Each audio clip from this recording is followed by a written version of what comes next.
Dear class students, chapter linear equation in one variable second chapter है। इसका question हमारे पास third है कि बोलते हमारे पास एक आइसोसेलेस ट्रायंगल है। तो डियर स्टूडेंट्स, आपको सबसे पहले ये पता होना चाहिए कि हमारी आइसोसेलेस ट्रायंगल क्या होती है। आइसोसेलेस ट्रायंगल हमारी बेटे वो ट्रायंगल होती है जिसकी कोई सी भी दो साइड इक्वल हो। तो अभी उन्होंने बोला कि इसकी बेस जो है, इसकी गिवन है, बेस है 4/3 सेंटीमीटर और इसका पेरीमीटर दिया है। पेरीमीटर कितना है? Perimeter is 4 whole 2/15, 4 whole 2/15 centimetre. तो देखो अभी आपके पास जो है ये पेरीमीटर जो है इसका, ये मिक्स फ्रैक्शन में है। तो सबसे पहले आप इसको क्या काम करोगे, इम्प्रॉपर फ्रैक्शन में लाओ। तो इम्प्रॉपर फ्रैक्शन में लाने के लिए सबसे पहले क्या काम करते हैं हम, डिनोमिनेटर को बेटे होल पार्ट से मल्टीप्लाई करते हैं। दैट मीन 15 को पहले 4 से मल्टीप्लाई करेंगे तो यहां पर आ जाएगा हमारे पास 60 प्लस इसमें 2 होगा।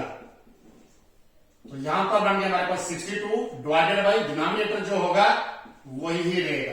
तो इसका मतलब जब हम इसको मिक्स को इम्प्रॉपर में लाएंगे तो हमारे पास ये बनेगा 62/15 centimetre.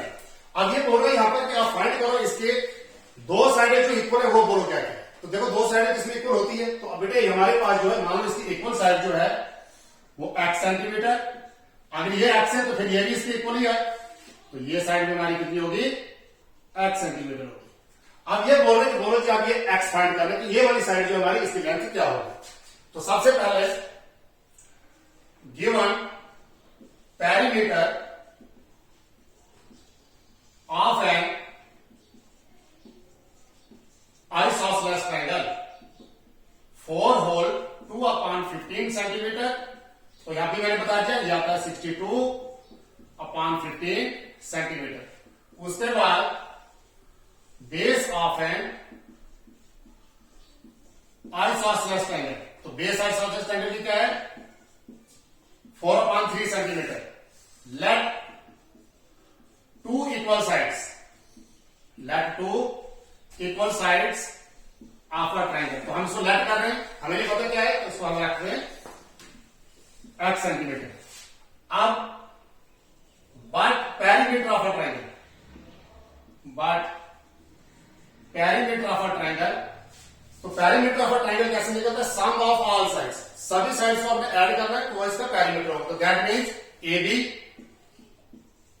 Plus AC second side plus BC आगे इसकी थर्ड साइड।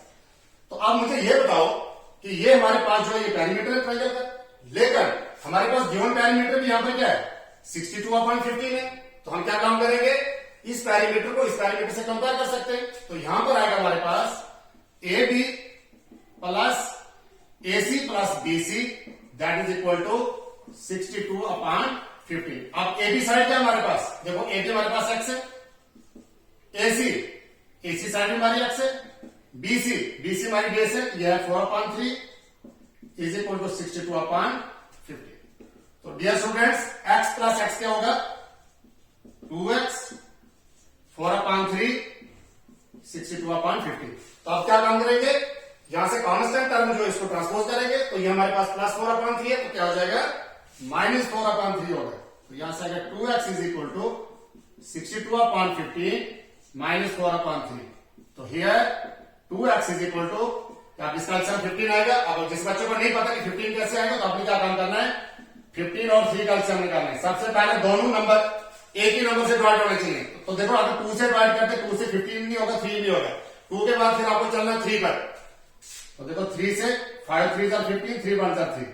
ठीक है, तो अब यहां पर हमारे पास आता 3 × 5 × 1, 3 × 5 × 1। तो यहां पर आएगा हमारा एलसीएम 15।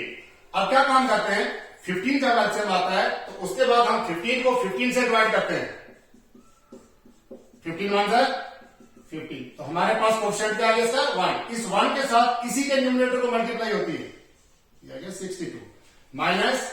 अब उसके बाद 15 को डिवाइड करना अपने सेकंड डिनोमिनेटर से। सेकंड डिनोमिनेटर क्या आपका 3, 5 3 जा 15। तो 5 हमारा कोएफिशिएंट, अब इस 5 से मल्टीप्लाई होगी इसी के न्यूमरेटर को, तो 5 4 जा 20। अब देखो यहां पे 2x equals to 42 upon 15, 62 minus 20 आता है 42। अब x is equal to 42 upon 15, देखो यहां पे 2 अपॉन 1 है तो सब जगह क्या हो जाएगा 1 अपॉन 2। अब 2 1 2 21, तो हमारे पास आ रहा है 21 अपॉन 15। अभी भी ये 3 से डिवाइड होगा, तो 3 से जब डिवाइड करेंगे 3 5 15, तो 7 3 21, तो x की वैल्यू क्या आ गई हमारे पास 7/5 सेंटीमीटर आर। अब देखो आपने क्या काम करना है, 7/5 तो आ रहा है। अब देखो क्वेश्चन आपका किसमें दिया था, इसको दिया था पेरीमीटर मिक्स में दिया था, तो आप इसका आंसर भी मिक्स में ही लाओगे। तो 7 को जब आप 5 से डिवाइड करोगे तो क्या आएगा यहां पर 5 1 5, तो यहां पर आएगा हमारा 2, तो यह आएगा हमारे पास 1 होल 2/5। यहां से आएगा 1 होल 2/5 सेंटीमीटर इसका आंसर। तो नेक्स्ट क्वेश्चन क्या है हमारे पास इसका, वो तो सम ऑफ 2 नंबर इज 95। हमारे पास 2 नंबर्स है, 2 नंबर्स को ऐड करके कितना आ रहा है 95 आ रहा है। तो अब ये बोलते हैं if one exceeds the other by 15, एक नंबर जो दूसरे से 15 ज्यादा है, 2 नंबर है, दोनों नंबर को ऐड करके कितना आएगा 95 के बराबर है। तो यहां पे लिखना है सम ऑफ 2 नंबर्स, ये इसका क्वेश्चन नंबर 4 है। Given sum of 2 numbers, sum of 2 numbers, 2 numbers को ऐड करके 95 है। लेट 1 नंबर, अब हमें नहीं पता वो कौन कौन से नंबर है, let 1 number is equal to x. फर्ज करो उन दोनों में से एक नंबर हमारे पास एक्स है, तो देन अदर नंबर हमारे पास आएगा एक्स प्लस 15। 15 कहां से आ गया, क्वेश्चन में बोला हुआ है कि एक नंबर जो है वो दूसरे से 15 ज्यादा है, तो अगर एक एक्स है तो फिर दूसरा एक्स प्लस 15 होगा। अब बोला इन्होंने क्या है कि दोनों को सम करके जो है वो 95 के बराबर है। According to the question, according to the given question, क्या बोला है कि दोनों नंबरों को ऐड करके 95 आएगा। तो पहला नंबर क्या हुआ है एक्स, दूसरा नंबर क्या है एक्स प्लस 15, कितना आएगा 95। एक्स और एक्स क्या हो गया हमारे पास 2x plus 15 is equal to 95। अब 2x is equal to 95 plus 15 है, इसको ट्रांसपोज कर लो, हो गया माइनस 15। तो 2x is equal to 80, x is equal to 80 upon 2, तो ये आ गया हमारे पास 40। तो एक नंबर हमारे पास है, therefore 1 number is equal to 40 and other number, अब अदर क्या आएगा x प्लस 15 है तो 40 plus 15 that is equal to 55। तो बेटे एक नंबर आपका जो है वो 40 है और दूसरा जो है ये 50 है। थैंक्स।